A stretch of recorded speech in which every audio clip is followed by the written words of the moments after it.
समय देंगे तो निकलेगा। ऐसा भी नहीं है कि नहीं नहीं आएगा, लेकिन उसमें थोड़ा समय लगाना पड़ेगा। तो हमने देखा कि जो भी काम करना है यदि हम थोड़ा समय लगाते हैं और हमारे वो आवश्यकता बनती है, प्रायोरिटी में आता है, हमारा ध्यान जाता है, तो हम धीरे-धीरे उसके बारे में हमको स्पष्टता बनने लगती है। तो इस तरह से कह लीजिए कि ये एक 10 एक साल में जो हम लोगों का ध्यान गया, जो उसमें हम लोगों ने किया, उसको हम लोगों ने वही चेतना विकास मूल्य शिक्षा H3 नाम से प्रपोज़ किया। और ये भी ध्यान रहा कि वर्ल्ड में अभी किस तरह का ट्रेंड है, क्या चल रहा है, कैसे चल रहा है। एंड सिस्टम ऐसा होना चाहिए कि लोगों को पिछड़ा, मतलब अब बोलो कि गाँव की तरफ चलना है तो लोग डर जाते हैं, बोलो कि अल्टरनेटिव शिक्षा देनी है, तो भी लोग डर जाते हैं। क्योंकि उनको लगता है कि भई हमारे बच्चे का जैसे अगर उसको मेडिकल में जाना हो, इंजीनियरिंग में जाना हो तो वो जा पाएँगे कि नहीं जा पाएँगे, क्या स्कोप है? ये सब सारी बातें रहती है। तो ऐसा हमको लगता है कि सिस्टम ऐसा होना चाहिए कि धरती पे कहीं ले जाए उसको आदमी स्वीकार कर ले।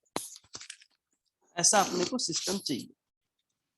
तो एस3 के मॉडल में जब काम किया तो ये लगा कि अपन लोग एकदम आराम से इसको दे सकते हैं। और हम लोग 1 साल, 1.5 साल में जितना भी काम किया, अभी मेरा उत्साह मतलब हर दिन ही लगाता हूँ मैं, 8-10 घंटे तो मैं हम लोग इन्वेस्ट करते ही करते हैं।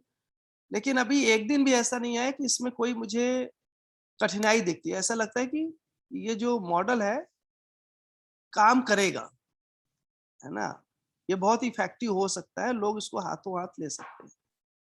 तो अभी तक क्या हम लोगों ने कर लिया, एक हम लोगों ने एक एंड्यूरिंग अंडरस्टैंडिंग, जैसे अगर 12 साल की शिक्षा हो गई, तो एट द एंड वो उसके बाद बच्चे में क्या होना है, क्या समझदारी आनी है, व्यवहार कैसा होगा, स्किल कौन-कौन से आ जाएँगे, कैसे स्किल डेवलप होंगे, उसको सबसे पहले लिखा, जिसका नाम एंड्यूरिंग अंडरस्टैंडिंग इस तरह से रखा था। तो एट द एंड गोल क्या होगा, उस जगह कहाँ पहुँचना है। फिर एंड्यूरिंग अंडरस्टैंडिंग को हम लोगों ने फिर specific grade specific learning outcome में लिखना शुरू किया, जिसमें 1 से 5 तक लगभग 80% काम हो गया है, 20% अभी रह गया है, या 90% हो गया होगा, 10% बचा होगा, कुछ इस तरह का है। तो ग्रेड स्पेसिफिक जब हम लर्निंग आउटकम बना रहे थे, तो उसमें हम लोगों ने ये भी ध्यान रखा कि जो करंट स्कूल सिस्टम का सोशल स्टडीज है, लैंग्वेज है ना, साइंस है, वो एलिमेंट्री या जो भी है, वो उसके अंदर इंटीग्रेट कर दें। तो लगभग हम लोगों ने कनाडा, अमेरिका और इंडिया ऐसा सोचा है कि 3 जगह का लर्निंग आउटकम उसके अंदर इंटीग्रेट कर देंगे। तो इसका मतलब ये हुआ कि यदि कोई भी विद्यार्थी, कोई भी बच्चा इस शिक्षा में जाता है, तो लगभग 2-3 देश का जो बताया, और थोड़ा वेरिएबल हो सकते हैं लेकिन ज़्यादा रहता नहीं है। अगर होगा तो हम लोग फ़िनलैंड का भी देख सकते हैं, है ना? उसको देख के भी लगा सकते हैं उसके अंदर। बट ओवरऑल ये 2-3 देश दे पूरा करने से लगभग ग्लोबली हम लोग उसको एक तरह से इंटरनेशनल जो कह लो करिकुलम है, उसके अंदर ऑलरेडी एम्बेड करके रखे हैं। तो इसमें बच्चा अध्ययन करने से उसका कुछ भी छूटेगा नहीं। और यदि इन बच्चों को आगे जब 12 साल की शिक्षा हो जाएगी और यूनिवर्सिटी में जाना है, चाहे वो मेडिकल में जाना हो, मैनेजमेंट में जाना हो, या इंजीनियरिंग में जाना हो, या आर्ट्स में जाना हो, किसी भी विधा में जाना हो, वो बाधा नहीं बनेगा। If they decide, if they choose to go, there is no issue, they can go. और जो भी एग्जाम होगा मेरे ख्याल से बहुत ही ईजिली उसको वो ले पाएंगे। तो इस तरह से हमने स्पेसिफिक आउटकम जो है डेवलप करने का पूरा काम किया, है ना? कि उसमें करंट का पूरा इंटीग्रेशन रहे। अब उसमें एक और हम लोगों ने काम किया, वो है असेसमेंट और measurement and evaluation, self evaluation कह लीजिए। तो असेसमेंट कैसे होगा, आकलन कैसे करेंगे, मेजरमेंट कैसे, उसको मापेंगे कैसे, क्या स्केल होगा, किस तरह से उसको देखेंगे, और इसके बाद स्वमूल्यांकन का क्या स्वरूप है, कैसे होगा। तो इस पूरे एजुकेशन में हम लोगों ने एक नया लिटरेसी भी इंट्रोड्यूस किया, जो सामान्य तौर पे स्कूली लिटरेसी में नहीं होता है। अभी स्कूली लिटरेसी में प्राइमरली क्या होता है, लैंग्वेज लिटरेसी होती है, सोशल स्टडीज रहता है, साइंस रहता है, मैथमेटिक्स रहता है। दैट इज अ 4 मतलब की पिलर है। इसके साथ-साथ हम एक और लिटरेसी चाहते हैं कि उसमें आ जाए, वो है असेसमेंट लिटरेसी। तो कक्षा 1 से ही बच्चे के अंदर एक असेसमेंट लिटरेसी नाम का विषय, कह लो विषय नहीं कहना चाहिए, स्किल सेट या कॉम्पिटेंसी डेवलप होना चाहिए कि हाउ टू डू असेसमेंट। क्योंकि अंत में सारा जो गलती होता है, हम बच्चे हो या बड़े हो, वो मूल्यांकन को लेकर गलती है।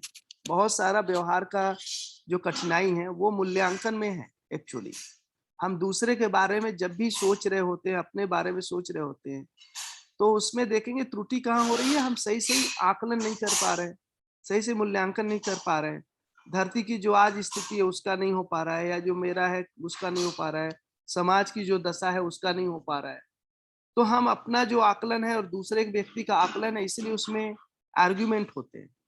तो इसीलिए हम लोगों ने एजुकेशन के अंदर एक महत्वपूर्ण कह लो लिटरेसी, असेसमेंट लिटरेसी को इंटीग्रल पार्ट बना दिया, ताकि बच्चे शुरू से ही उसमें धीरे-धीरे एजुकेट हो। तो that's a little bit new. Rest क्या है कि वो थीम बेस्ड हमने सबने देखा होगा, नहीं देखा है तो वो 2 वीडियो है और 3-4 डॉक्यूमेंट्स है। अगर आप उसको देखेंगे तो उससे स्पष्ट हो जाएगा कि ये मॉडल कैसे काम करता है। अब मुझे लगता है कि रिसोर्स के रूप में क्या है कि हम लोगों ने करीब 60-70 किताबें लिखी हैं अभी, जिसमें पहली किताब द पजल ये पब्लिश होने वाली है। अभी कल बात भी हो गई, भारत में एक रेप्लिका प्रेस है, उनसे हम लोग पब्लिश कराने जा रहे हैं। ये अपनी पहली किताब है, दूसरी किताब भी रेडी है बिल्कुल पब्लिश कराने के लिए, और काफी अच्छा उसका भी इलस्ट्रेशन वगैरह है, बहुत ही शानदार, मतलब बेहतरीन इलस्ट्रेशन है उसका। और तीसरी किताब भी लगभग रेडी है, उसमें 2 आर्ट बाकी है। चौथी किताब है जो बाबा जी की जीवनी है, वो लगभग अब कॉन्सेप्चुअलाइजेशन पूरा हो गया है, और ऐसे ही 30 किताबें बिल्कुल लगभग रेडी हैं। और फिर हम लोग एक बच्चों की सीरीज बना रहे हैं जिसमें 30 मूल्य पे है, जैसे विश्वास, सम्मान, स्नेह। इसमें विश्वास का एक कैरेक्टर है और वो कहानी के रूप में आता है, और उस कैरेक्टर में आप विश्वास को देख पाएंगे कि विश्वास क्या चीज होता है। जैसे जैसे कहानी आगे बढ़ेगी, थ्रू एंड थ्रू आप विश्वास को देखते जाएंगे, इसे सम्मान को देखते जाएंगे। तो ये कहानियों का 30 मूल्य का सीरीज है। और फिर एक बाबा एंड मी नाम से सीरीज है होगा, उसका नाम हम शायद बदलेंगे।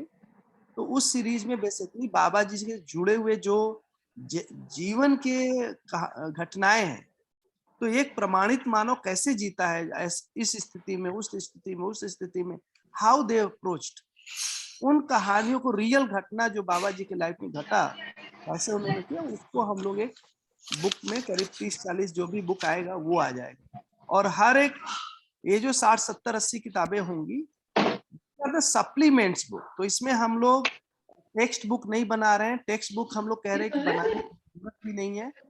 हम लोग के पास एक कैरिकुलम है, उसके पीछे एक लेसन प्लान है और कुछ प्रोजेक्ट्स है, स्किल्स है, और साथ में क्या हो रहा है, सप्लीमेंट्स बुक्स है जिसको हम लोग बना रहे हैं। तो इसके साथ ये पढ़ाई होगी, है ना, टेक्स्ट बुक को हटा देंगे इसमें से।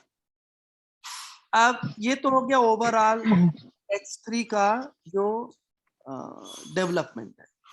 अब लेकिन जब H3 को देना है तो उसको देने के लिए कोई टीचर चाहिए। तो बाबा जी हमेशा बोलते थे, लिखते भी हैं कि जो टीचर है वो देव मानव का काम है। बेसिकली धरती पे जो सबसे बड़ा काम है, मतलब एक तरह से, है ना, मान लो इसका है ऑन, पानी नहीं आ रहा, पानी। हाँ थोड़ा सा हाँ, तो धरती पे बहुत सारे काम है, कोई फोन बना रहा है, कोई कुछ बना रहा है, तो बनाने का काम तो बहुत सारा है, लेकिन उसमें मेरे को लगता है सबसे बड़ा काम है वो मानव निर्माण। हमारे बच्चे, अगर वो बच्चे ठीक से बन जाएं एज ए ह्यूमन बीइंग, वो पैदा नहीं होता है ह्यूमन बीइंग, वो भी एक शिक्षा पूर्वक उसका बनावट हो रहा है, एक है ना। तो एक बहुत भी बड़ा कह लो काम है।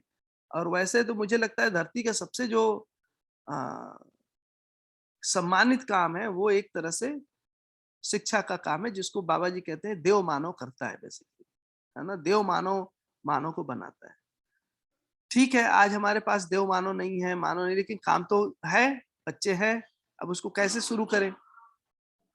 तो उसके लिए एक समझ में आया कि उसमें ना टीचर का रोल बहुत अहम है। मतलब ऐसे 3 H है, अपन लोग जो टारगेट रखे हैं, ऑब्जेक्टिव रखे हैं, जिसको पहला H हम लोग कह रहे हैं मन स्वस्थता, जिसको हेल्दी स्टेट ऑफ माइंड कह रहे हैं, या harmony with in one self. उसको दूसरी भाषा में मानव मानसिकता कह सकते हैं।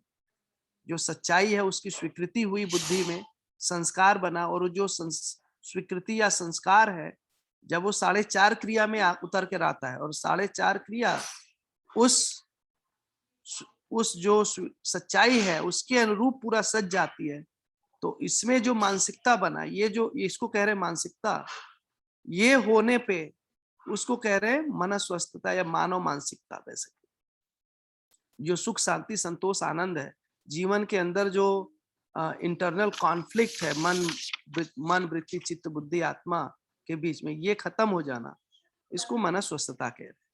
तो पहला H वो है अपना। दूसरे H में कह रहे हैं हेल्दी रिलेशनशिप, जिसको हम इंग्लिश में अखंड समाज हिंदी में रख सकते हैं।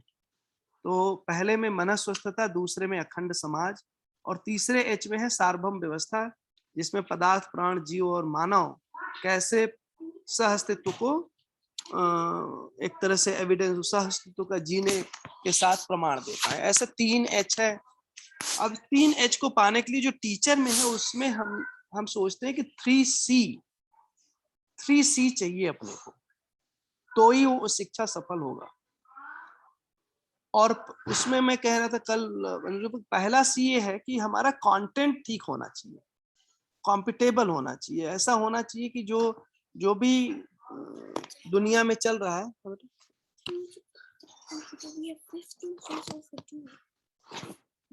मम्मी से पूछ।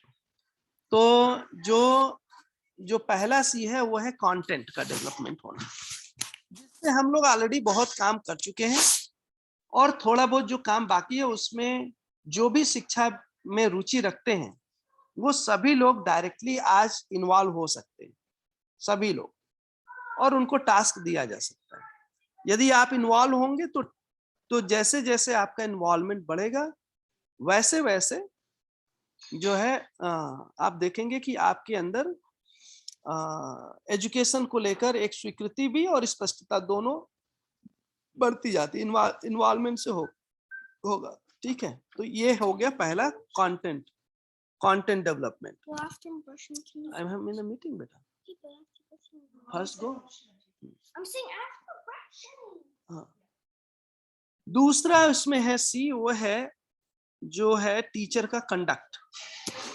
कोई भी शिक्षा होगा खाली कंटेंट से नहीं हो सकता, उसमें एक आचरण की भी आवश्यकता है। जो टीचर हैं, टीचर के बीच में कोई आचरण होना है। केवल कंटेंट दे दें और आचरण में ना दिखे, वो संभव नहीं है। मतलब हम उसको आर्टिफिशियली या फैब्रिकेटेड या केवल हाइपोथेटिकल एजुकेशन नहीं दे सकते। तो कंडक्ट में कुछ आना है, जिसपे आज का हमने मीटिंग रखा है कि वो कैसे डेवलप हो। और जो कंडक्ट है, जिसको हम मानवीयतापूर्ण आचरण कह रहे हैं, ये जो आचरण है कोई व्यक्ति में होगा, इसकी बजाय हम सोच सकते हैं कि हम मिलकर के कोई आचरण प्रस्तुत करते हैं। जैसे अगर विद्यालय में 20 टीचर हैं, तो 20 टीचर मिलकर के कोई आचरण प्रस्तुत कर रहे हैं। उन 20 टीचर को मिलकर के कोई मूल्य चरित्र नीति दिखाई देती है उनके अंदर, ना कि मेरे अंदर दिखाई देती है। तो आचरण व्यक्तिवादी होने की बजाय साथ में कोई चीज होने वाली चीज है, ऐसा एक अनुमान बनता है। तो वो आचरण कैसे डेवलप हो, कैसे, हम सभी चाहते ही हैं। आप अगर अपने से पूछोगे तो आप चाहते ही हो कि आपके अंदर मानवीयतापूर्ण आचरण से आप सज जाओ। तो चाहत है, कैसे होगा उसको आज हम लोग थोड़ा सा इस मीटिंग को बुलाया कि how I think can be there, और ये जो होगा उसका एक सिस्टमेटिक एंड सिक्वेंशियल प्रोग्राम हम कर सकते हैं। तीसरा जो है एक और सी है, उसकी चर्चा कर देता हूं, लेकिन उस पर अभी हम लोग कोई कार्यक्रम नहीं सोच रहे हैं, उसको 5 से 6 महीने बात करेंगे। And the third C is competency, मतलब जो अध्यापक है उसको अध्यापन करने का तरीका भी मालूम होना चाहिए। क्योंकि फर्ज करो जो बच्चा, मान लो एक बच्चा है 5 साल का या 6 साल का, आप मान लो बड़े बच्चों को, यूनिवर्सिटी के बच्चों को पढ़ाते हैं, इसका मतलब ये नहीं कि आप एक कक्षा 1 के बच्चे को भी पढ़ा लेंगे, ऐसा जरूरी नहीं है। क्योंकि उस बच्चे के उस स्टेज में कैसे उसको एंगेज करना है, कैसे प्रस्ताव देना है, कैसे क्लास रन करना है, ये भी एक स्किल सेट है। ये बहुत ज्ञान की बात नहीं है, लेकिन आपको कोई एक स्किल सेट इसमें चाहिए। उस स्किल सेट के साथ ही आप क्लास को बहुत वाइब्रेंट बना सकते हैं, एंगेजिंग बना सकते हैं, इनवाइटिंग बना सकते हैं। मतलब क्लास के अंदर एक सेलिब्रेशन, उत्सव आ सकता है। वो तभी होगा जब टीचर को मालूम हो कि हाउ आई कैन डील उस एज के बच्चे को। और अगर थोड़ा और चले जाए, किंडरगार्टन है, तो इसमें ऐसा नहीं कि उसका काम छोटा हो गया, वो एक्चुअली बहुत ही डेलिकेट काम है ना। हर एक एज में उस एज के अनुरूप अपने को एंगेज करना, एज ए टीचर प्रस्तुत करना। तो अध्यापन भी एक स्किल है, एक कॉम्पिटेंसी है। उसको हम लोग बाद में करेंगे, करीब 4 या 5 महीने बाद उसका एक कह लो ट्रेनिंग सेशन, क्योंकि वो ट्रेनिंग है एक्चुअली, उसमें समझदारी का रोल उतना नहीं है जितना कि स्किल का रोल है, हाउ टू डू इट। तो वो कह लो, या टीचर्स डेवलपमेंट प्रोग्राम, वो हम लोग एक शुरू करेंगे नवंबर दिसंबर के आसपास, ठीक है। लेकिन जो अपना आज का जो मीटिंग है, प्राइमरली रूप से मैं ये जो कंडक्ट वाला पार्ट है उसके ऊपर फोकस रखना चाहता हूँ। थोड़ा सा अभी इतना मैंने बैकग्राउंड दे दिया, आप लोग को अगर सहमति हो तो एक बार पूछ भी ले भाई इस पे कंडक्ट वाले पे बात करना चाहिए कि नहीं करना चाहिए। अगर आप लोग सहमत हो तो मैं थोड़ा प्रस्ताव देता हूँ, और आप लोग फिर उसके बाद आगे बढ़ाते हैं बात को। इतनी बात स्पष्ट है जितना मैंने बोला? जी भैया, ठीक कर रहा है पूरा। कोई और रखना चाहेगा? जी भैया, बिल्कुल स्पष्ट है। और कंडक्ट वाला पोर्शन मुझे लगता है बहुत ज़रूरी है, क्योंकि कंटेंट तो आपने डेवलप किया और पहले भी परंपरा में भी कई बार हुआ, लेकिन कंडक्ट में प्रॉब्लम आई है, उसकी वजह से डिलीवरी प्रॉपर नहीं हो पाई, बहुत बड़ा गैप हुआ। तो कंडक्ट वाला पोर्शन, और मैं क्योंकि मैं स्वयं इस से जुड़ा हुआ हूँ 22-23 साल से शिक्षा से ही, तो ये कंडक्ट वाला पोर्शन मैंने खुद भी कई बार ये सब्जेक्ट पढ़ाया, जैसे इंजीनियरिंग में सब्जेक्ट है, तो बच्चे पूछ ही लेते हैं कि सर जो आप कह रहे हो क्या आप खुद कर रहे हो वो आप, तो फिर जवाब देने में बड़ा मतलब हालत, फिर अगली बार क्लास में जाने में डर लगता है कि कहाँ से क्या सवाल पूछ लेगा, कुछ पता नहीं है। मतलब मैंने तो पढ़ाना बंद कर दिया उसके बाद से, क्योंकि पहले जब मैं इस कंटेंट के कांटेक्ट में नहीं था तब तो मैं खूब बातें करता था, कोई दिक्कत नहीं थी, क्योंकि वहाँ पर ऑब्जेक्टिव सिर्फ बहुत मतलब फिजिकल फैसिलिटीज था। लेकिन चूंकि अब कंटेंट बदला, कंटेंट का ऑब्जेक्टिव बदला, तो वो मुझ में तो है नहीं वो चीज़ें अभी। तो जब सवाल आते हैं बच्चों के तो उनको जवाब देना बड़ा भारी पड़ता है। तो ये कंटेंट वाला जो पोर्शन है वो मुझे लगता है बहुत ज़्यादा मतलब इम्पोर्टेंट पोर्शन है, तो इस पर डिस्कशन होना ही चाहिए। तो मुझे भी लगता है, और किसी को अगर कोई बात रखनी है, कोई अस्पष्टता हो या किसी को ऐड करना हो, कोई कमेंट देना हो, आप दे लीजिए। अदरवाइज मैं फिर कंडक्ट वाले बात को शुरू करता हूँ।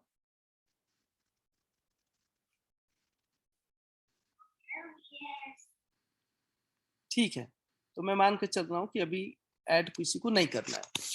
तो देखिए आचरण, अभी हम सबको मालूम है कि हमारे अंदर एक प्यास है, मैं अपने आचरण को ठीक तो करना ही चाहता हूँ। ऐसा कोई नहीं है इसमें जो अमानवीयतापूर्ण विधि से जीना चाहता हो, अमानवीय आचरण से व्यक्त होना चाहता हो, ऐसा कोई नहीं।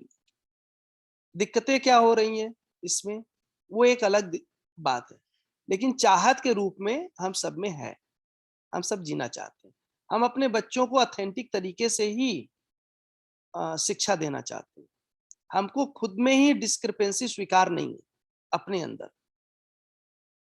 मैं अगर अपने को देखता हूँ, लेकिन कई बार जो हमारे हैबिचुअल पैटर्न बन गए होते हैं, जो सोचने का तरीका बन गया होता है, वो कई बार हमको कमजोरी के रूप में दिखता है कि ऐसा लगता है कि I am a weak person, मैं कर नहीं पा रहा हूँ। और क्यों ये सब हो रहा है, उसको थोड़ा सा हम देखते हैं तो एक बड़ा जो कारण है, हमने अभी तक जितने भी प्रोग्राम बनाए हैं वो बहुत व्यक्तिवादी तरीके से है।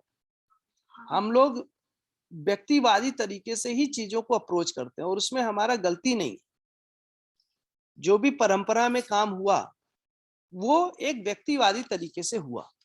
अगर कोई साधना करने गया, वो भी एक व्यक्ति मिल कर रहा है और व्यक्ति के अंदर कोई चीज घटित हो रहा है, व्यक्ति के अंदर हम देखना चाहते हैं, व्यक्ति के अंदर ही हो रहा है। वो हिमालय में जा सकता है, कहीं भी।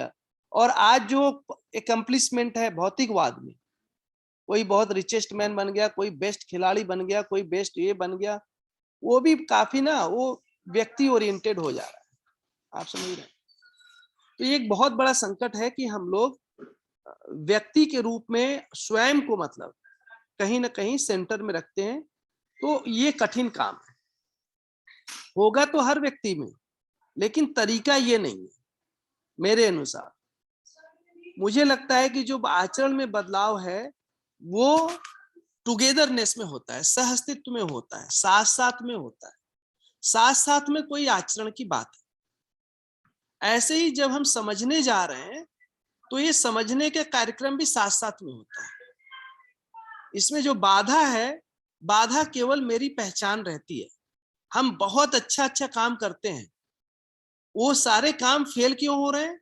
क्योंकि उसमें मेरी पहचान का मुद्दा जुड़ा हुआ है। एक्चुअली हम एट द एंड चाहते हैं कि मेरा क्या कंट्रीब्यूशन। तो बाबा ये सही है, क्योंकि मानव के अंदर ना इनहेरेंटली बनावट है कि मैं चाहता हूं मेरा महत्व जानना। हम सब अपने महत्व को जानना ही चाहते हैं, तो ये मेरी चाहत है इंटरनल। लेकिन दिक्कत क्या हो रही है, वो चाहत जो है वो सहअस्तित्व में पहचान होने की बजाय सहअस्तित्व से टूटकर अलग होकर लोगों से, मैं आपसे अलग, मेरा ये कंट्रीब्यूशन वहां चला जा रहा है।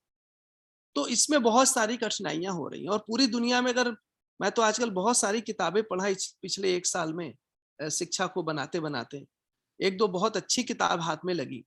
उसका भी अगर मैं कंक्लूजन निकालता हूं तो कुल मिलाकर जा रहा है कि सारे समस्या के मूल में है मानव की अपनी पहचान का मुद्दा, आइडेंटिटी जो क्राइसिस है। That's the whole problem is. तो मैं पहचान मेरा सहअस्तित्व में है, साथ साथ में है, ये वाली बात है। और उसको कैसे करेंगे, उसके लिए दो कार्यक्रम है। पहला जो बेस कार्यक्रम है वो है पठन करना, और पठन से अध्ययन में उसका ट्रांजिशन है। पठन किसका करना है, तो वांग्मय का ही करना हो। अब पठन के साथ साथ एक और है कि जो पठन करेगा, एक तो है कि मैं अकेले पठन कर लूं, भाई पठन करना कोई मुद्दा नहीं। मैं भी हर वांग्मय को जो 13 किताबें उसको 10 बार पढ़ चुका हूँ, हर एक किताब को 3-4 बार तो मैं बाबा जी के साथ रहते रहते किया अमरकंटक में। मैं भी 3-4 साल तो मान लो अगर 10-12 साल का जो पीरियड था 2016 तक, उस 10-12 साल के पीरियड में मैं 3-4 साल रहा बाबा जी के यहाँ। एक एक समय में मैं 6-6 महीने रहा, 8-8 महीने भी रहा अमरकंटक कंटिन्यूअसली। तो पढ़ना तो हो जाता है, लेकिन जो मेरे पास सूचना है उसके अनुसार मेरे विचार में परिमार्जन हो गया, वो मेरे व्यवहार में आ गया, है ना? ऐसा नहीं है, वो केवल एक सूचना है। मैंने ऑनलाइन जब कोर्स चल रहा था मानव व्यवहार दर्शन का, उसमें 2 पुस्तक में मानव व्यवहार दर्शन और कर्म दर्शन, बाद में मैं बिजी हो गया था इस एजुकेशन को डेवलपमेंट में, मैंने कह दिया अभी मैं नहीं कर पाऊंगा। बट 2 दर्शन में हमने भी प्रस्तुत किया। तो आप देखेंगे प्रस्तुत करना बहुत बड़ा मुद्दा नहीं है, आप सूचना को लेकर प्रस्तुत कर सकते हैं। अगर मैं पूरा फॉर्मेट बना के दे दूं, एक व्यवस्थित उसका प्रेजेंटेशन बना दूं और उसको कर दो, तो एक तरह से आप ट्रेन हो जाएंगे और आप उसको एज इट इज, मेरे हो सकता है उससे बढ़िया सजा कर दे दें, वही बात। तो हम लोग ये सब करते रहते हैं और ये सब हो ही जाता है, पहले से भी हो रहा है। सारा एजुकेशन ऐसे ही चल रहा है। हम बहुत ऑथेंटिक नहीं रहते हैं, चीजों को सुन लेते हैं और सुन करके उसको रिपीट कर देते हैं। तो अपने पास क्या चाहिए, कि हमको ये जो बात है, दर्शन है, सूचना है, उसके अनुरूप में मेरा आचरण होना, ये वाली बात है। तो आचरण में मैंने देखा भैया कि क्या करना होता है कि हमको मिल करके पहला कार्यक्रम है, एक पठन का कार्यक्रम बनता है, और पठन कैसे होगा उसके तरीके पे ये निर्भर करता है कि आपके आचरण में बदलाव कैसे होगा। तो हम लोगों ने करीब 3 हफ्ते पहले एक पठन शुरू किया, उसमें बहुत ही अच्छे उसके परिणाम हमको दिखते हैं। आप लोग भी ऐसा एक शुरू कर सकते हो, क्योंकि जो भी शिक्षा देना है उसका मूल तो है बाबा जी का वाङ्मय। तो इस पठन में हमने 3 पार्ट को सोचा कि 3 पार्ट को रखना चाहिए पठन में। पहला पार्ट है दर्शनवाद शास्त्र संविधान, जो बाबा जी का वाङ्मय, जिसमें विकल्प से लेकर के संविधान तक या परिभाषा संहिता तक चले जाए, इसको पूरा पढ़ना चाहिए। दूसरा पार्ट है, उसमें बाबा जी ने बहुत सारे छोटे छोटे डॉक्यूमेंट बना रखे हैं, जैसे एजुकेशन के ऊपर है, शिक्षा नीति है, पाठ्यक्रम है। ऐसे ही रोशनी दीदी ने पूरा एजुकेशन वाङ्मय में कहाँ कहाँ बाबा जी ने एजुकेशन के बारे में क्या लिखा है वो है। ऐसे बहुत सारे डॉक्यूमेंट्स हैं जो एजुकेशन से रिलेटेड है पर्टिकुलरली। तो हमको पूरा जो एजुकेशन वाला है कंसंट्रेटेड होके एक बार पूरे एजुकेशन के डॉक्यूमेंट में क्या कह रहे हैं वो गो थ्रू होना चाहिए। और थर्ड, तो एजुकेशन वाले में 2 पार्ट करना चाहिए। पहले पार्ट में बाबा जी ने शिक्षा नीति में क्या लिखा, पाठ्यक्रम में क्या लिखा है, जो रोशनी दीदी ने शिक्षा का पूरा डेवलप किया उसमें क्या लिखा है। तो we should go through the entire education what Baba ji has written.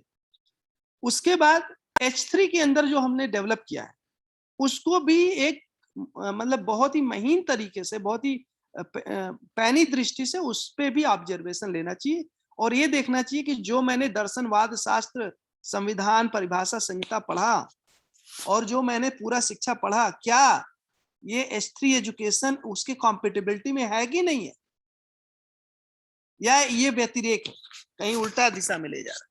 उसमें आश्वस्त होने की बात है। आप मेरे से पूछोगे तो मेरे को ये भरोसा है कि बिल्कुल उसके कॉम्पेटिबिलिटी में, लेकिन वो भरोसा आपका भी बनना चाहिए। वो भरोसा तब आएगा जब आपने बहुत ही क्लोजली दर्शनवाद शास्त्र संविधान साथ में बाबा जी के शिक्षा के पूरे बात को आपने क्लोजली देख लिया, फिर आप इसको इवेलुएट करके देखिए कि ये ठीक है कि नहीं। यदि ये हो जाता है 2, तो पहला हो गया दर्शनवाद शास्त्र जो बाबा जी का वाङ्मय है उसका अध्ययन, फिर एजुकेशन का, एजुकेशन में 2 पार्ट, पहले पार्ट में बाबा जी क्या कह रहे हैं एजुकेशन में, और दूसरे पार्ट में H3 क्या कह रहा है, और दोनों में कॉम्पेटिबिलिटी है कि नहीं ये देखना। थर्ड पार्ट में क्या करना चाहिए कि हमको पुनः संविधान लेना चाहिए और उस संविधान के अनुसार जीने का क्या मॉडल है, निर्णय कैसे होते हैं, सभा कैसे गठित होती है, परिवार में क्या कार्यक्रम निकल कर आता है। हम साथ में अगर विद्यालय चलाएंगे तो हमको निर्णय लेने पड़ेंगे, हमको रोज मिलना पड़ेगा, बातें करने पड़ेंगी, हमको कई सारे कार्यक्रम, वो कार्यक्रम कैसे होगा, क्या इसमें एक प्रिंसिपल होगा, बाकी टीचर होंगे, नॉन टीचिंग स्टाफ होंगे, तो प्रिंसिपल का ये रोल होगा, वो उन्होंने बोल दिया अभी आपको ऐसे करना, ऐसे होगा, तो ये क्या तरीका होगा। और संविधान में इसका कोई एक उल्लेख है, संविधान तो पूरा यही बताता है। आज भी संविधान इसलिए लिखा गया है, भारत का संविधान बताता है कि शिक्षा कैसे चलेगा, शिक्षा के बारे में पूरा उसका। तो हमको जो भी काम हम कर रहे हैं वो संविधान के तले कर रहे हैं, हम असंवैधानिक तरीके से नहीं कर रहे हैं। और कौन से संविधान के तले, जो मानवीय आचार संहिता रूपी संविधान है, जिसके अंदर राष्ट्रीय चरित्र का पूरा ढांचा खाचा उन्होंने, मतलब संविधान मतलब राष्ट्रीय चरित्र, संविधान इटसेल्फ इज राष्ट्रीय चरित्र, क्योंकि मानव उसको धारण करने वाला है, इसलिए वो राष्ट्रीय चरित्र के रूप में है।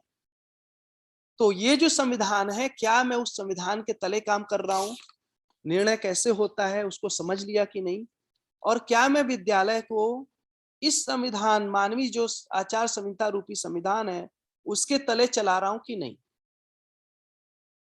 ये थर्ड काम पे, थर्ड लेवल पे बात बनती है। क्रम में जो कह रहा हूँ, आप चाहो तो बदल भी सकते हो, आपका सभी के पास अपनी कल्पनाशीलता है। That is the way I am thinking, but this is the not the way of thinking. मतलब यही तरीका होगा ऐसा नहीं है। आप चाहो तो उसको और भी कुछ सोच सकते हो, अन्य किसी चीज को लगा सकते हो।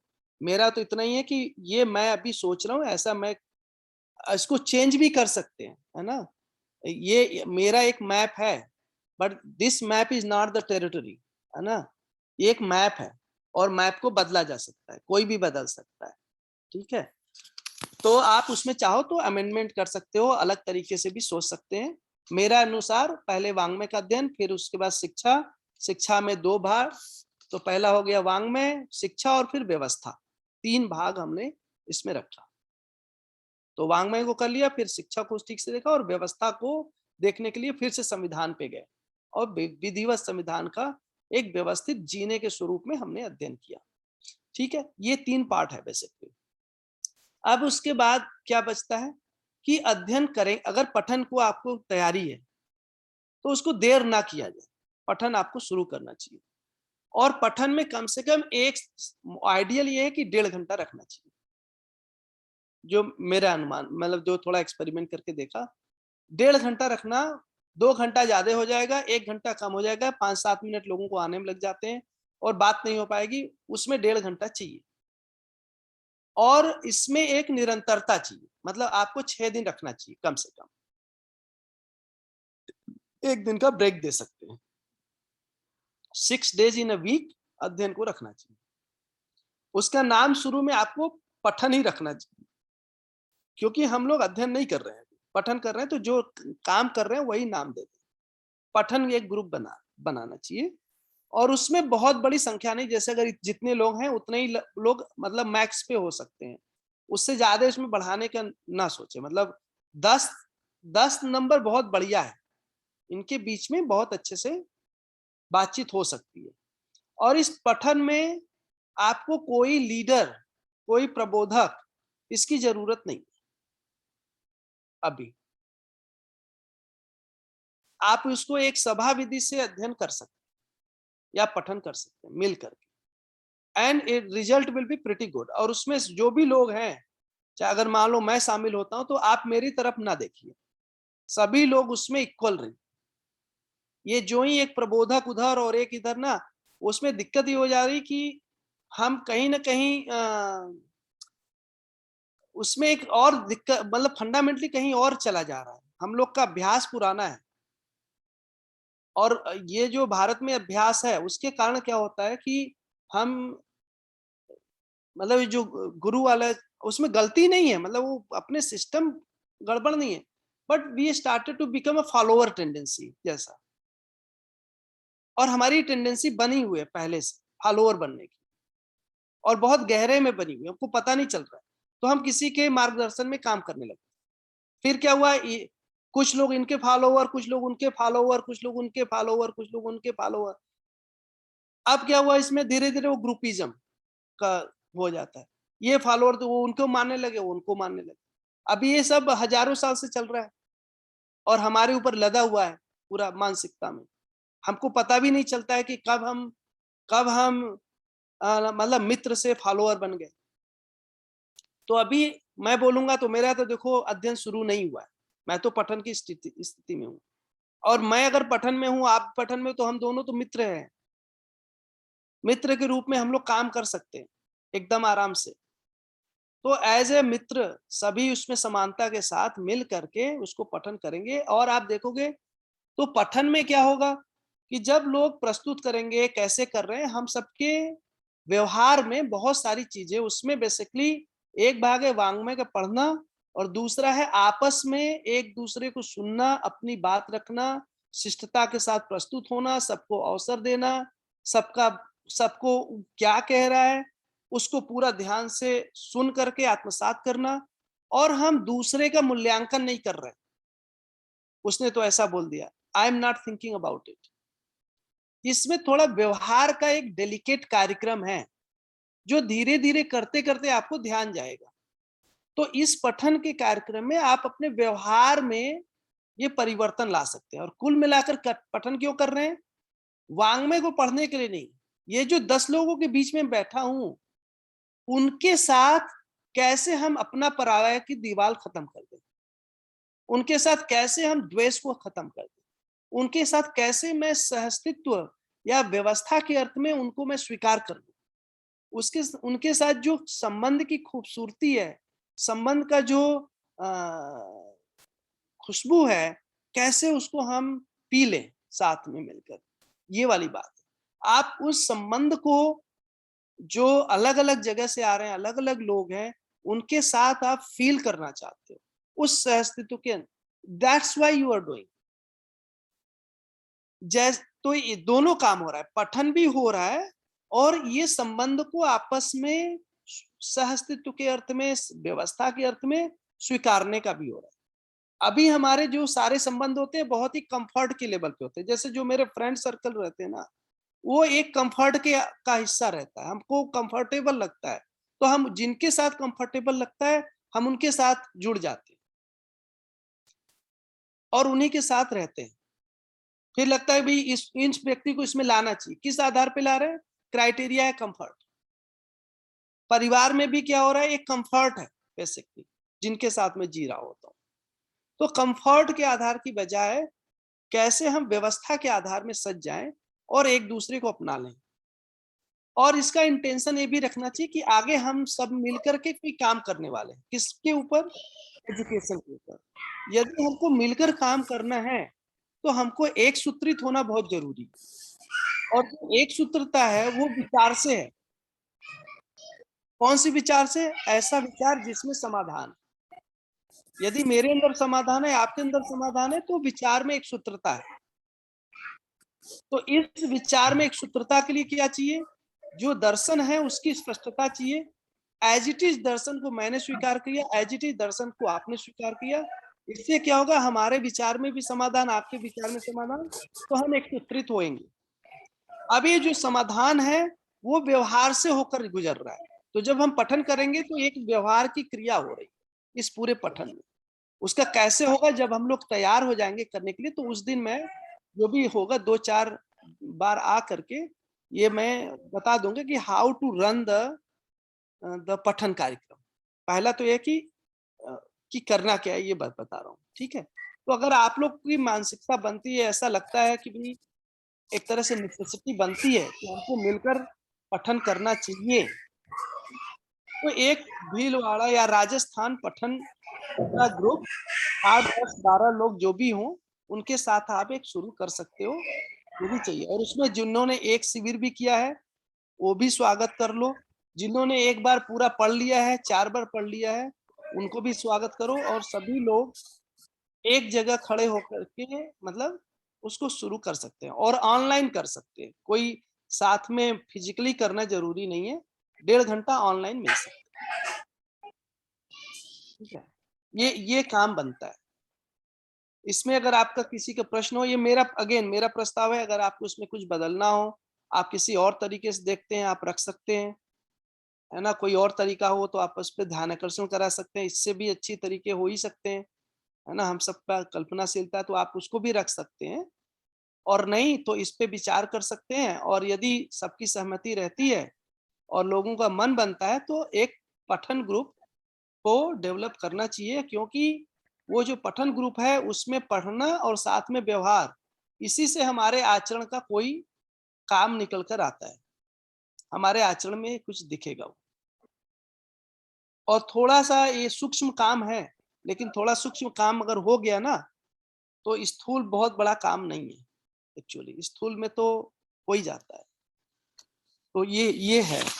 तो आप लोग को अगर लगता हो, अगर अभी नहीं लगता हो तो बाद में भी कर सकते हैं, महीने बाद, 2 महीने बाद, जब भी सहूलियत हो, इस पठन के काम को आप शुरू कर सकते हो। तो इतना है मेरे तरफ से भैया।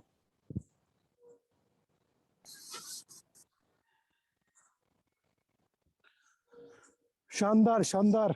मैं खुद भी ये महसूस करता हूँ, मैं यही अटका हुआ हूँ कि जिनसे खून का रिश्ता नहीं है उनमें भी मैं संबंध पहचान पाऊँ, समानता देख पाऊँ कि सब जीवन एक समान है, अक्षर शक्ति संपन्न है, सबकी यात्रा एक जैसी है, आगे पीछे हो सकते हैं।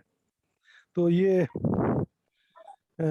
आपने बहुत बढ़िया बोला, पठन में मुख्य उद्देश्य जो है, किताबें तो पढ़ेंगे ही, पर साथ में हम वो अपने पराये की दीवार खत्म कर पाए। क्या बोला आपने? खत्म?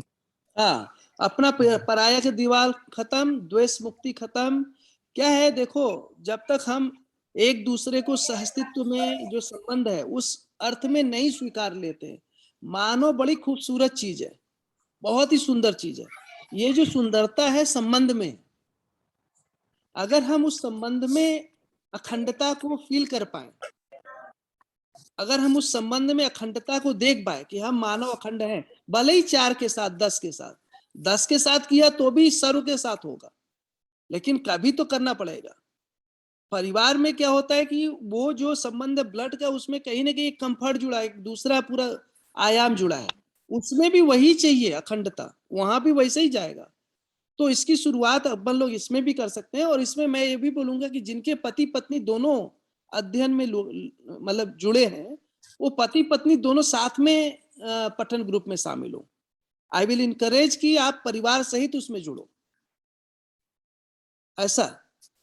और एक बार करके, और उसके सिस्टम कैसे बनेगा वो मैं नेक्स्ट बताऊंगा। जब जैसे मान लो अगर इसमें से 5 लोग तैयार हुए, 10 लोग तैयार हुए, तो then I will propose insight कि हाउ टू रन द पठन।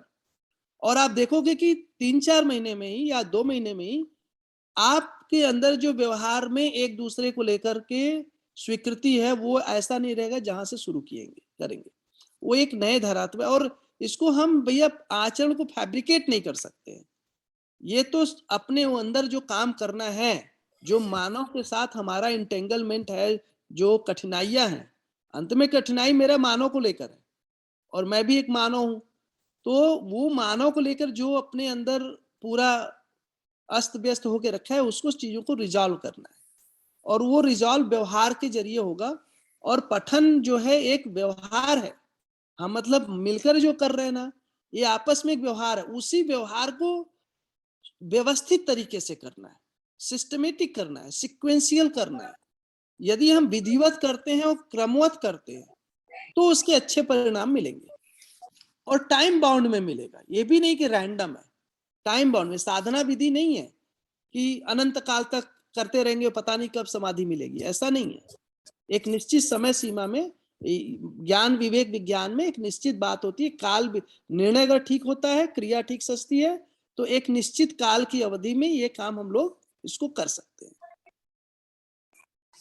मतलब अगर 6 महीना मानो तो 6 महीना बहुत होता है, इसमें हम एक नई ऊंचाई तक पहुंच जाएंगे अगर हमने काम सिस्टमेटिक किया, विधिवत किया, क्रम से किया तो।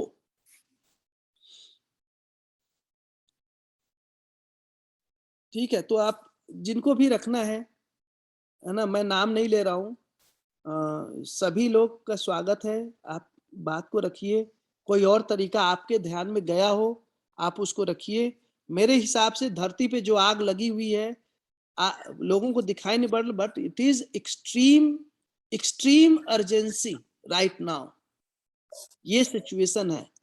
किसी को लगता है कि यार अपने पास बहुत समय है, हजारों साल में तैयार होता है ना एक संस्कृति सभ्यता, वो सही बात है, होता होगा। लेकिन आज जो क्लाइमेट क्राइसिस है, जिस तरीके से, मैं अगर अभी भी वीडियो, मेरे महीने भर हो गया पूरा धुआं भरा हुआ है, आज तक धुआं गया नहीं। बाहर मैं खोलूंगा, धुआं धुआं है चारों तरफ। हजारडस स्थिति में हम लोग रह रहे हैं, यहाँ पे हजारडस स्थिति है, बहुत ही बुरा हाल है। तो ये जो, और ये बहुत विजिबल है, बच्चे भी पूछ रहे हैं ये क्या हो रहा है, उनके पास सवाल है अभी।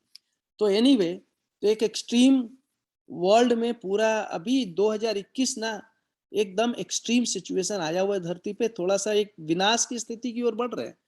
हम पकड़े ना पकड़े, है ना, लेकिन है ऐसी स्थिति। तो यदि हम लोग समाधान तो भाई यही है, और तो समाधान है नहीं। दो को तो एक्सपेरिमेंट करके देखा, उसी तो वो 2 विचार ने इसको यहां तक पहुंचाया है। तो तीसरे को अपनाना पड़ेगा, उस पर कुछ तो करना पड़ेगा, कुछ करने के लिए उसके अनुरूप लगना पड़ेगा, है ना। तो यदि आप लोग ठीक लगता है तो भाई शिक्षा के, मुझे तो लगता है कि बाबा जी ने 3 योजना दिया है। जीवन विद्या योजना, जिसपे काफी सघन काम हुआ है और उसी से आगे की प्रेरणा बनी है। बहुत अच्छा है, 25 साल हम लोग काम कर चुके हैं। अब दूसरा काम है बहुत ही सघनता से शिक्षा के मानवीकरण पे काम करना। तो मानवीय शिक्षा संस्कार योजना ये सेकेंड योजना है, जिसपे बहुत सघनता से अगले 10 साल काम करने की जरूरत है। यदि हमने सघनता से काम किया तो तीसरा योजना, मतलब परिवार पूरक स्वराज्य व्यवस्था योजना, ये उसमें से उभर कर आ जाएगा आराम से।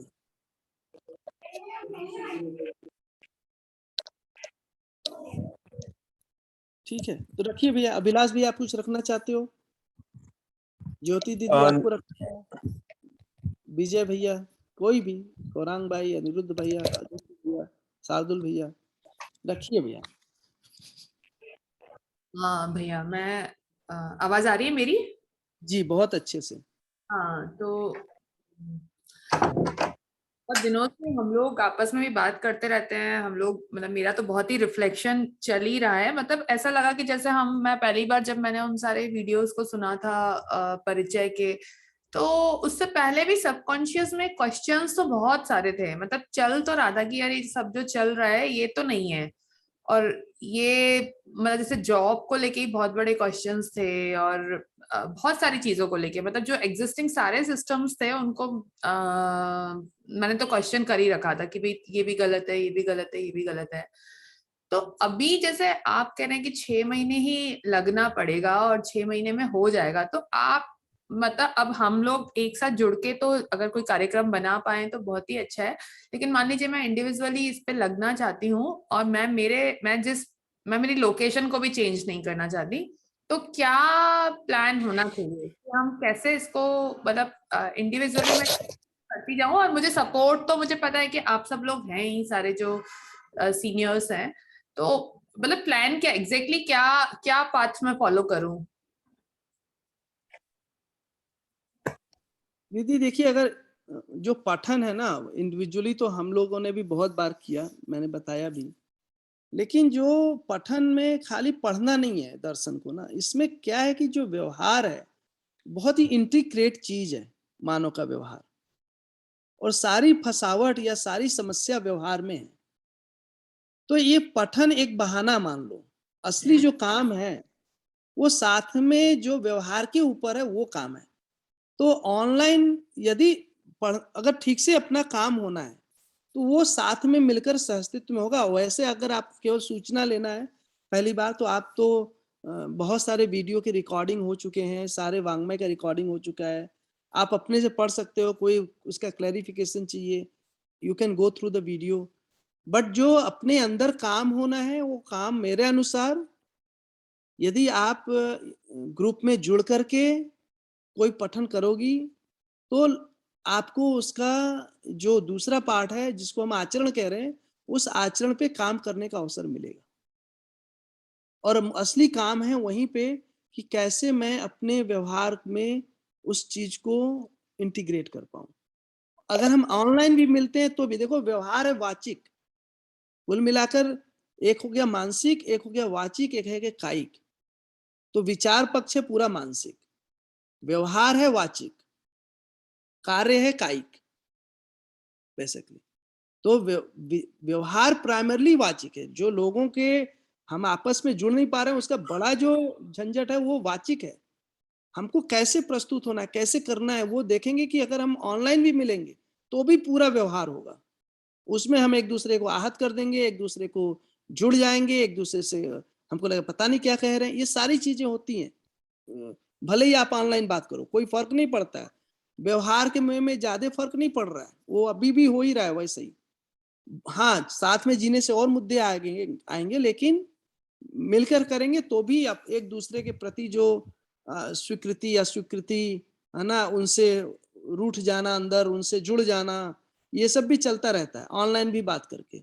अभी मुझे आना ही नहीं है, इनसे सुनना ही नहीं, पता नहीं क्या कह रहे हैं, कुछ का कुछ कर रहे हैं अपने मन में। हम रिफ्लेक्ट नहीं कर पाते हैं, हम ट्रांसलेट नहीं हो पाते हैं, हम दूसरे व्यक्ति का सुन रहे हैं, हमारे हमारे कंक्लूजन बन गए दूसरे के बारे में, लेकिन फिर भी मैं अपने अंदर ही रखे रहता हूँ, उससे व्यक्त नहीं करता, तो उतनी ओपेकनेस रहता है। ये सारी चीजें ऑनलाइन भी चल रही होती हैं।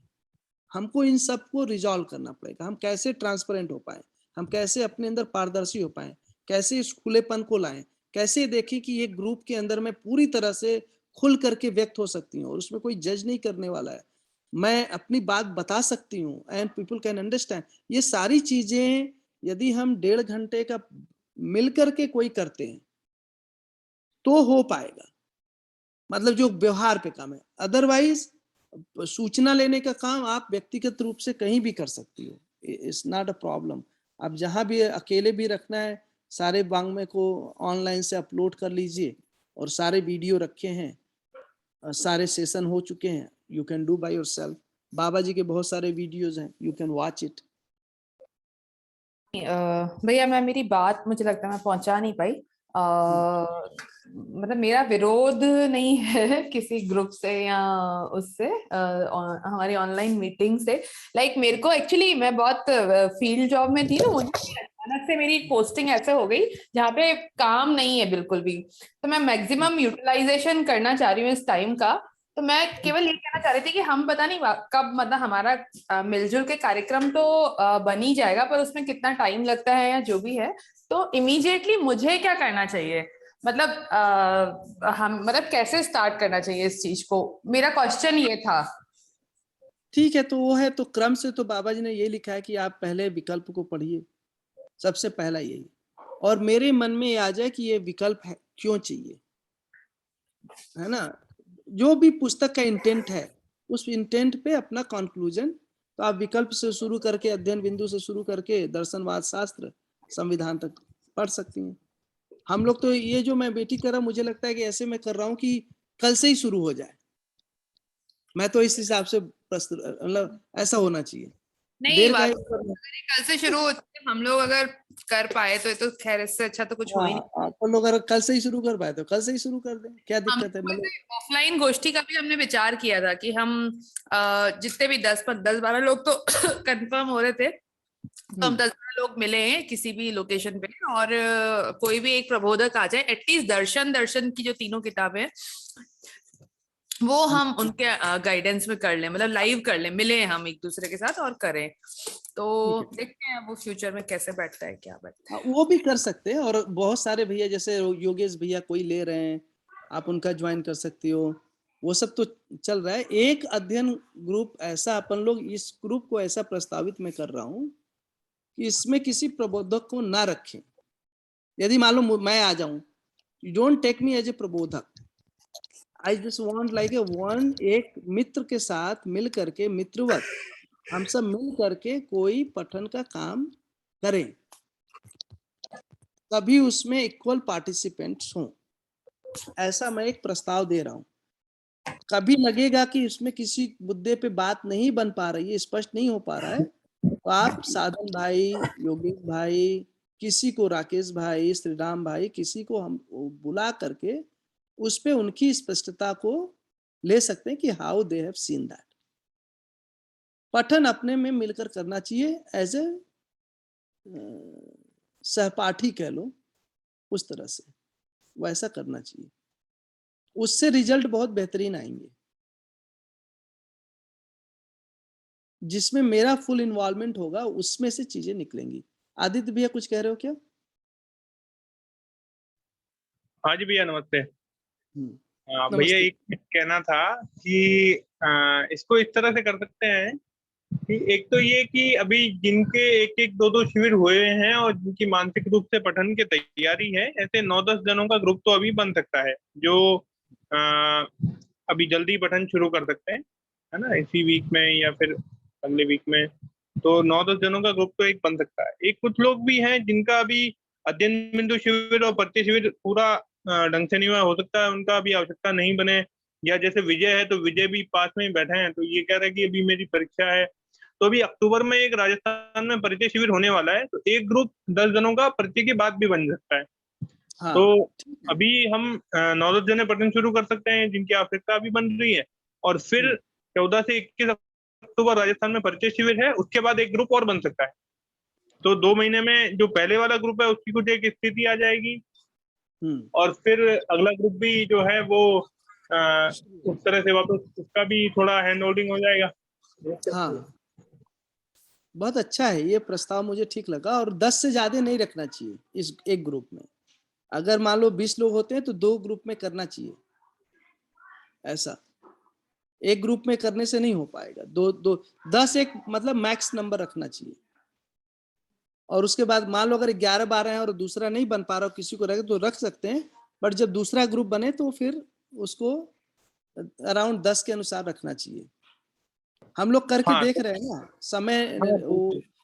हाँ, तो अभी दूसरा 9-10 जन के ज्योति आसपास। दीदी को फिर से, ज्योति दीदी अगर आप चाहो तो ये जो हम लोगों ने ऑनलाइन राकेश गुप्ता भैया ने रिकॉर्डिंग किया था, जो अध्ययन हुआ था, मेरे ख्याल से आप अपने से अध्ययन शुरू कर लो जो भी आपके पास समय है।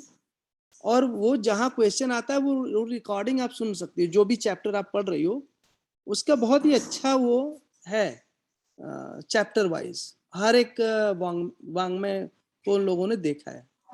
तो you can take as a supplement और अपना खुद पढ़ करके परिभाषा संहिता रख लीजिए, खुद पढ़िए और देखिए क्या कह रहे हैं। और जहां बच गया वो वीडियो देख लीजिए, उसमें काफी चीजें स्पष्ट हो जाती हैं एज ए इंफॉर्मेशन। हाँ भैया, वो तो हम कर भी रहे हैं। एक सुबह एक ग्रुप भी बना हुआ है। उसमें हम कुछ लोग हैं, 8-9 लोग हैं। अजय भैया के साथ हमारा मानव व्यवहार दर्शन स्टार्ट हुआ है। हालांकि वो बहुत बहुत स्लो चल रहा है, वो बहुत स्लो स्पीड है उसमें। तो वही मुझे लग रहा था कि मुझे खुद से भी स्टार्ट कर ही देना चाहिए, ताकि मतलब वो बस वही ऑप्टिमम यूज ऑफ टाइम वाली बात है मेरे लिए। हाँ हाँ हाँ हाँ, अच्छा ठीक है। कल भी मीटिंग होगी हमारी, तो कल तक हम लिस्ट बना देंगे जो पहले ग्रुप की और दूसरे ग्रुप की। कर लीजिए, ग्रुप बन जाएगा तो उस ग्रुप में फिर ये चर्चा रख लेंगे कि भाई कैसे पठन होगा, उसका पूरा प्रक्रिया कैसे स्टैब्लिश करना चाहिए।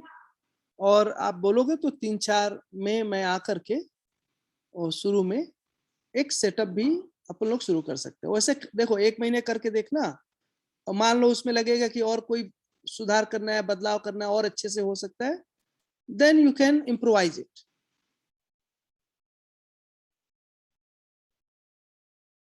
ठीक है भैया।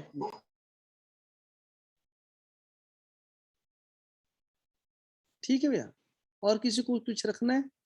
देखो मेरी बात हो चुकी है, अब मेरी तरफ से बात हो गई। अब काम इतना है कि अगर आप लोग को ठीक लगता है तो एक पठन ग्रुप अपना 10 लोगों का बना लीजिए। 10 वेयर जो भी लोग आते हैं, 8 लोग, 10 लोग, 5 लोग, 7 लोग, उसको शुरू कर सकते हैं। ऐसे जी भैया। 5 से ऊपर रहने पे थोड़ा बढ़िया रहेगा, कम रहेगा तो आप देखो कि उसमें वो काम जो करना है ना, व्यवहार वाला, आचरण वाला, वो होगा नहीं। एक नंबर में हो पाता है क्योंकि वेरिएशंस मिल जाता है, अलग अलग तरीके से लोग व्यक्त हो रहे होते हैं ना, तो वो जब तक वो वेरिएशन नहीं मिलता है आपको पता ही काम कहाँ करना है। हेलो। हाँ भैया, हाँ जी कुंज भैया। भैया। हाँ, हेलो। हाँ, जो आपने बताया ये तरीका मुझे भी ठीक लगा, और आज की स्थिति के हिसाब से यही ठीक है। 1.5 घंटा हम पठन कर सकते हैं मिलके आराम से। और ऐसा कुछ नहीं है कि भाई प्रबोधक कोई हो काफी सालों से जुड़ा हो उसके बिना नहीं कर सकते। जैसे मैंने अहमदाबाद 2 साल के, आप भी आए थे, एक बार 5 सेशन और 2 दिन एक बार थे, तो एक दबाव रहता है। और हम सहपाठी होकर पढ़ते हैं तो एक थोड़ा सा हल्कापन और सहज रहता है, उसमें आराम से शेयरिंग होती है, उसमें गति ज्यादा बढ़ती है।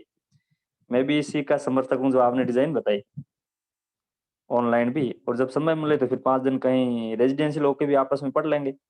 बाकी अभी की स्थितियां यही है कि एक बार ये तो शुरू किया जाए मिनिमम।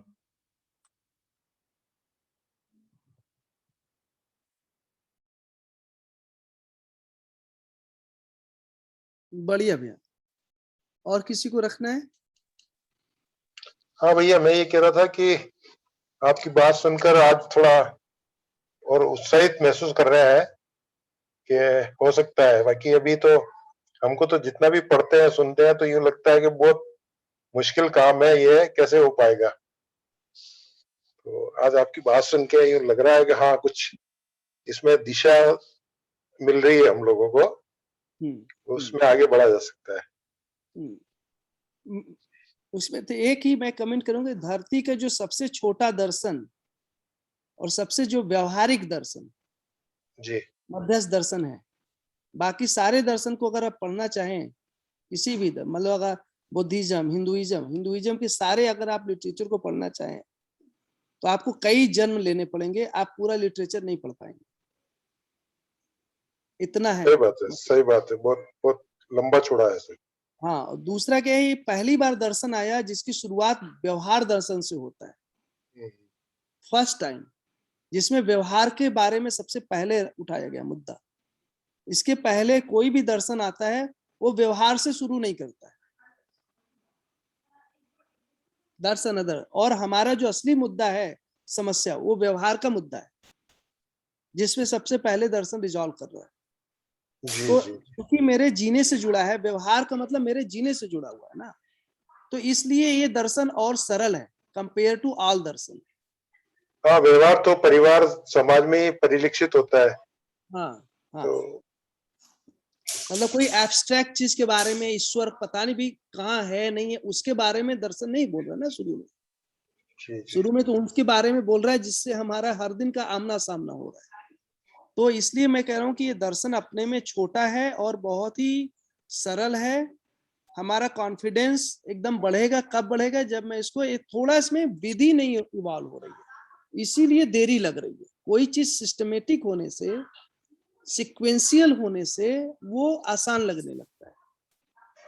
नहीं, बस वो आज आपको सुन के वही थोड़ा सा ऐसा लग रहा है कि हाँ नहीं, अब कुछ मिल गया है जिससे अप्रोच बन जाएगी। जी जी।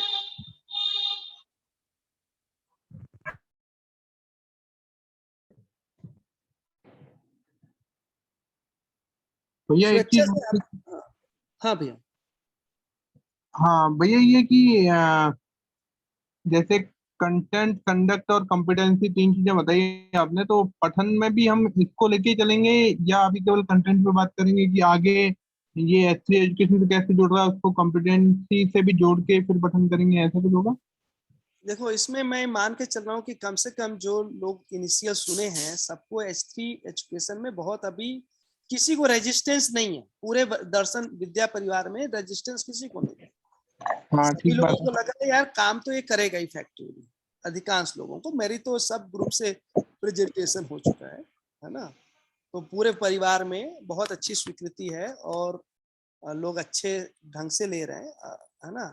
अपने को उस काम पे नहीं करना है, कंटेंट वाला काम अलग है, वो एक अलग ग्रुप है। हम लोग कंडक्ट वाले पे कर रहे हैं, ओनली कंडक्ट पार्ट पे अभी उसकी चिंता न करें। उसके लिए अलग से जो जुड़े हैं, अपना जो हम लोग का S3 का ग्रुप है, उसमें जो काम कर रहे हैं वो अलग से करते रहेंगे। This is not a group we are making to work on the content. Content के लिए भी अगर आपको चाहिए, then you will put your name separately and that is a separate program. ये तो केवल हमारा आपस में कैसे, वो देखो, बच्चा आएगा, वो टीचर को देख रहा है, टीचर यदि खुशहाल है, बढ़िया से हम लोग जी रहे हैं, तो समझो शिक्षा सफल। हमारा अपना जीना ही सबसे बड़ा शिक्षा है ना अंत में। तो हम बच्चों को वो मॉडल दे पाए जिसमें हम जीते जागते, जिसको कह रहे हैं प्रमाण, हम उसमें प्रमाण हो। तो वो कैसे तैयार हो, उसके लिए कैसे हम लगे और उसको अचीव कर पाए, उसके लिए अपन लोग काम कर रहे हैं इस वाले ग्रुप में। तो केवल कंडक्ट वाला होगा, उसमें दर्शन पढ़ेंगे पहले, फिर शिक्षा का पढ़ेंगे, और फिर तीसरे पार्ट में we will take the S3 and will make sure that कि S3, अभी आपने दर्शन भी पढ़ लिया, शिक्षा भी पढ़ लिया, अब now you can see properly कि S3 is aligned with the दर्शन और शिक्षा, कि वो किसी और दिशा में जा रहा है और दर्शन कहीं हमको और ले जाना चाहता है। वो उसके बाद का बात, and then we will check there again.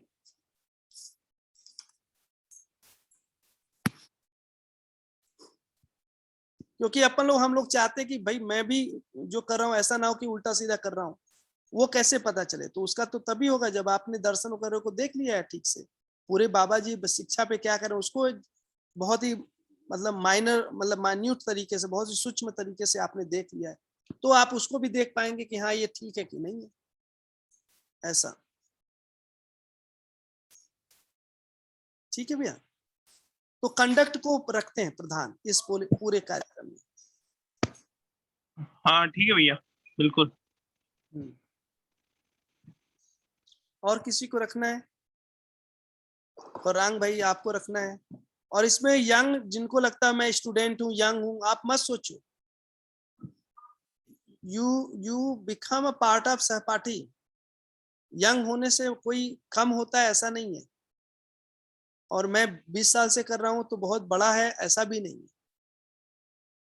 हाँ, एक दूसरे के प्रति जो भी एक्सेप्टेंस है, सम्मान है, वो तो रखना ही चाहिए। But you can be equal participant, है ना, उसी रूप में आ जाओ। रखो अपनी बात अगर रखना है तो। पठन का समय कब रहेंगे? जी भैया, एसएस वो तो आगे मतलब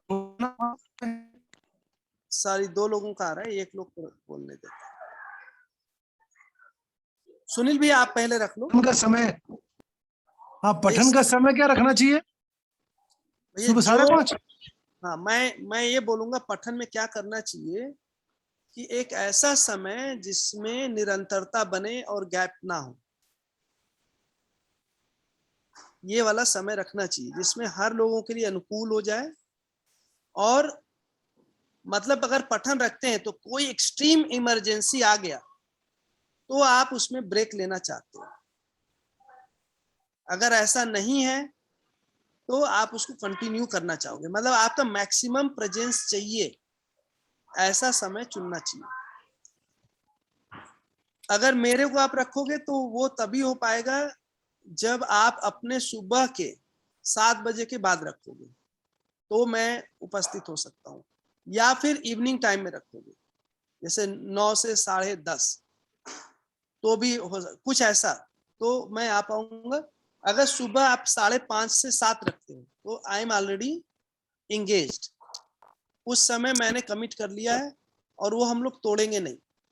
और ये जो ग्रुप बनेगा उसमें भी अगर ऐसा समय तो मैं नियमित रह सकता हूँ, ये है कि मैं नियमित रहूंगा। फिर तो उसमें आपको ये देखना है कि क्या मैं ऐसा समय चुनूं जिसमें ये ब्रेक ना हो, ऐसा कुछ समय बनाना चाहिए।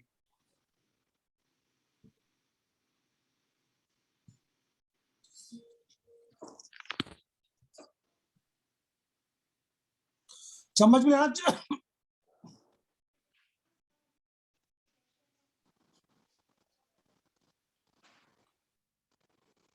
भैया आपको सुबह 5:30 से कितने बजे तक है? 6:30 बजे तक?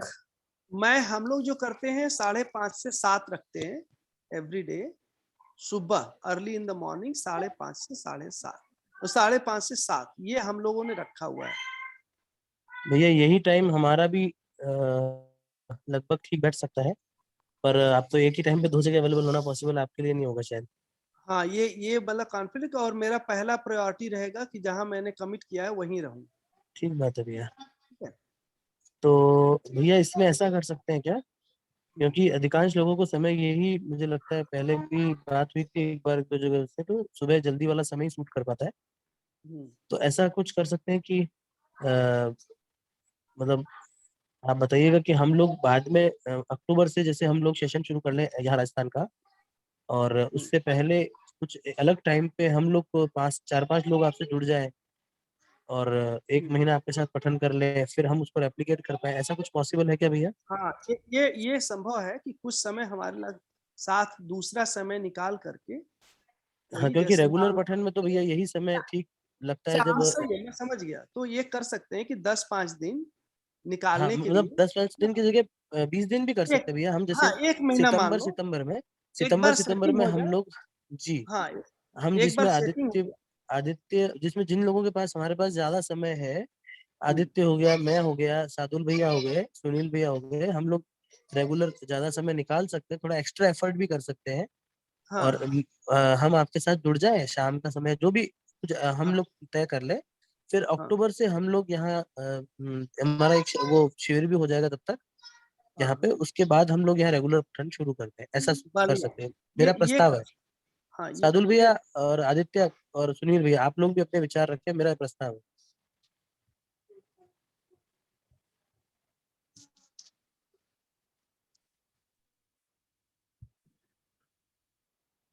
भैया मैं सुन नहीं पाया, एक बार वापस।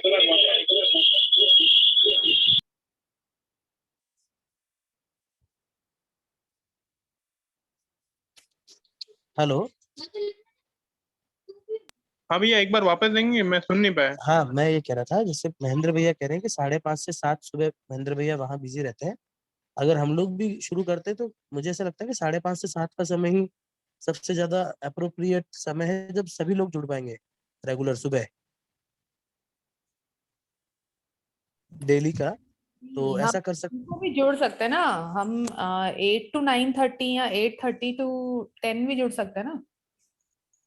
नहीं ज्योति, पर या आप जैसे तो ऑफिस के हिसाब से देख रहे हो, बट नहीं जुड़ पा रहे हैं तो शाम वाला टाइम ले लेते हैं। देखो एक काम करते इसमें हैं, जैसे सभी की प्राथमिकता देखनी पड़ेगी, सभी लोगों की। कि सुबह 5:30 से 7 वाला समय ऐसा होता है जो अधिकांश लोगों के लिए फ्री होता है। जैसे जो जनरली इन सेंस होता है कि सभी लोग फ्री हो पाते हैं। वो 1 महीने वाली बात कह रही हूँ, जो हम 1 महीना हाँ वो तो ठीक है। हाँ, मैं वही कह रहा हूँ, रेगुलर पठन के लिए तो यही समय रखें। 1 महीने के लिए हम लोग ऐसा कर सकते हैं महेंद्र भैया के साथ में, क्योंकि महेंद्र भैया 5:30 से 7 बिजी है।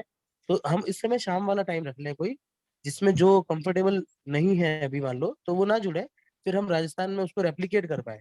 ऐसा मैं एक प्रस्ताव रख रहा हूँ। अनिरुद्ध भैया, जी भैया।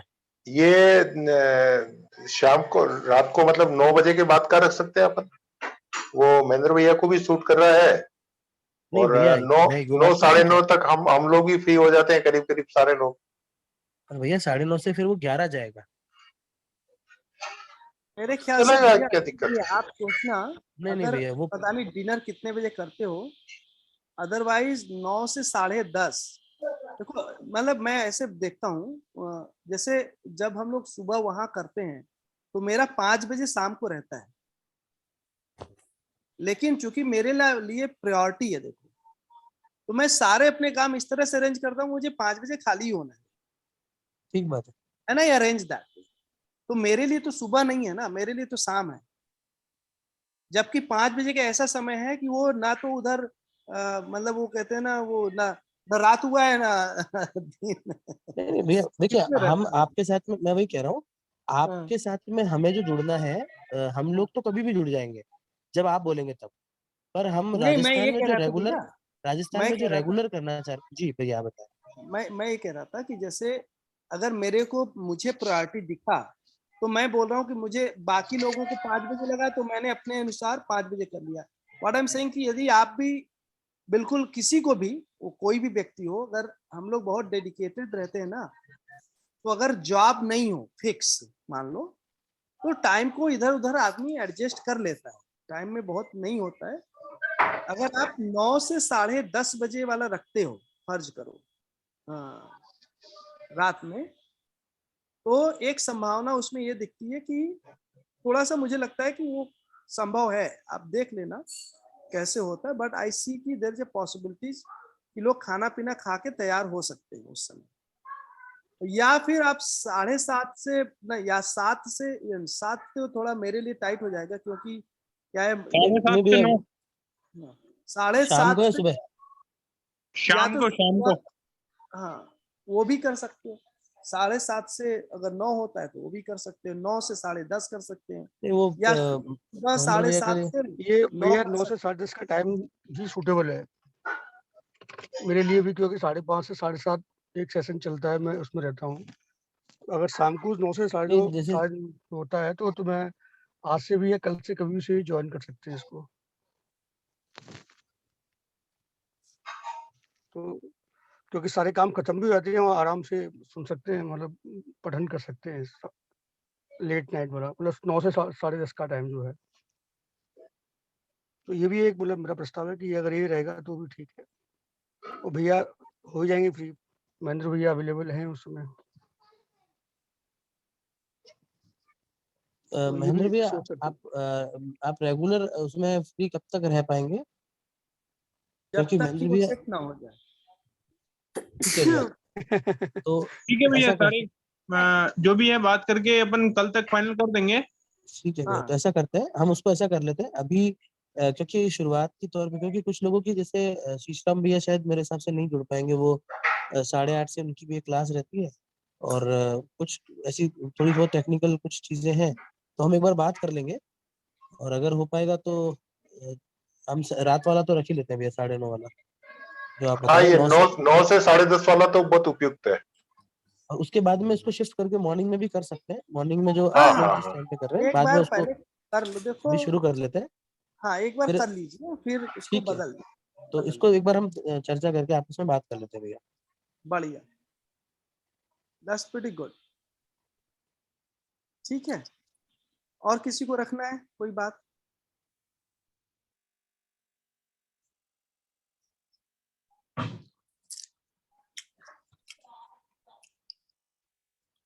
सुनील भैया कुछ रखना है? नहीं ठीक है, जो टाइम सबको सूट करेगा अपने आप को बदलूंगा मैं। आप तो भी सुबह खाना उठना भी पड़ सकता है। ये देखो ना, बात हुई ना। जो टाइम सबको सूट करूंगा मैं बदलूंगा। This is the way to go. सुबह उठेंगे, नहीं तो रात को भी कुछ करेंगे, न्यूज छोड़ेंगे। अब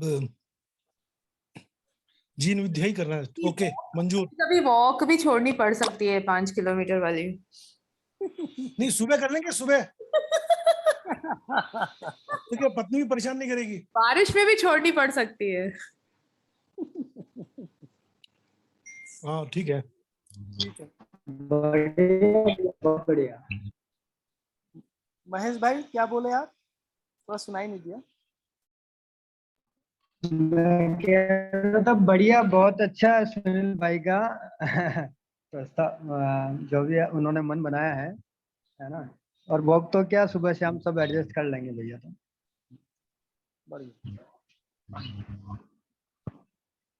अच्छा है। अभी किसी और को रखना है? अब बहुत सारे लोग हैं, अर्पिता नाम दिखा रहा है, विजय भाई दिखा रहे हैं, गौरांग दिख रहे हैं, और शीश राम जी का नाम दिख रहा है। किसी को और रखना है? शीशराम जी बताइए कुछ, हमारे अंकल जी बहुत जरूरी बताना उनका। इनके कंधों में थोड़ा वजन डालना है राजस्थान का।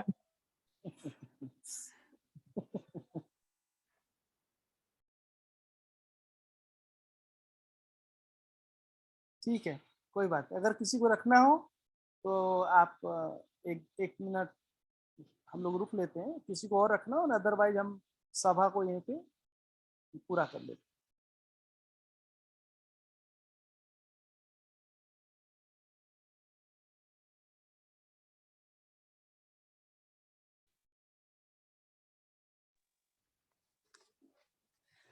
ठीक है भैया, बढ़िया। आपको तो गुड मॉर्निंग कह देते हैं, बाकी को शुभ रात्रि कह देते हैं। हाँ ये बढ़िया। आपको सुप्रभात ही कहना पड़ेगा। हाँ सही बात है, अभी तो इधर शुरू शुभ ही हुआ। रात्रि, सब आराम करो। हाँ ठीक है, अच्छा सभी को नमस्ते फिर। भैया नमस्ते, प्रणाम प्रणाम। नमस्ते भैया, सभी को- नमस्ते। नमस्ते भैया, सभी कल को तक तय प्रणाम। करते हैं। कल भी एक बार नमस्ते मीटिंग करेंगे, भैया। कल तय करते हैं। जी ठीक है, जी जी। आप लोग बात कर लेना और उसके बाद अपन लोग तय कर लेंगे। ठीक है? हाँ, मैं महेंद्र भैया मैसेज आप, डाल दूंगा भैया, बिल्कुल। ठीक है भैया, कल वापस जुड़ेंगे भैया, है ना? कल 8 से 10। ओके, सभी लोग एक बार वापस से कल भी जुड़े, कल हम इसकी आगे डिस्कशन करेंगे, ठीक है? थैंक ओके यू ओके भैया। ओके।